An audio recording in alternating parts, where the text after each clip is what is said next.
Bicchiere mezzo pieno o bicchiere mezzo vuoto? Pareggiamo 1-1 a Udine. Forse sono più rammarichi perché forse è una partita che si poteva anche vincere. Insomma, sicuramente in primo tempo un Cagliari che arriva da uno stato mentale direi pessimo, tanta ansia e tanta paura, e questo si vede nel primo tempo. Sicuramente è dovuto da tutto quello che succede in settimana, le parole del presidente Giulini, le possibili dimissioni poi confermate da Ranieri che dice dovevo dare un elettroshock alla squadra. Insomma, nel primo tempo con l'Udinese si vede la paura, infatti si sbagliano in passaggi più semplici. I più in difficoltà sicuramente sono De Iola e Jankto, messi lì proprio quelli che dovevano costruire il gioco. Infatti nel primo tempo il Cagliari soffre tantissimo l'Udinese, che con Zemura trova il gol del vantaggio direi più che meritato e sfiora anche il 2-0 con un colpo di testa di Lucca che va di pochissimo fuori dalla porta di Scuffet.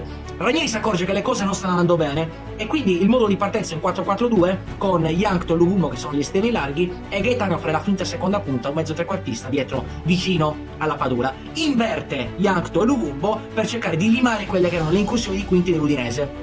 E le cose sembrano andare per il meglio, infatti da un Gaetano, direi il migliore in campo ragazzi, Gaetano oggi, arrivano dopo i piedi una grande azione che ci porta al pareggio, Gaetano, Augello, Gaetano si inserisce, Augello pennella un grandissimo pallone in mezzo e Gaetano di testa fa il suo secondo gol consecutivo con la maglia del Cagliari, direi oggi il migliore in campo. Tutte le azioni pericolose passano dai piedi di Gaetano ed è il gol che ci toglie quella paura, ci toglie quell'ansia. Infatti nel secondo tempo è totalmente un altro Cagliari, un Cagliari più convinto, un Cagliari più coraggioso che sfiora il vantaggio con una traversa clamorosa della Padula. La Padula maestro di questi palloni sporchi, col sinistro becca una traversa clamorosa, peccato.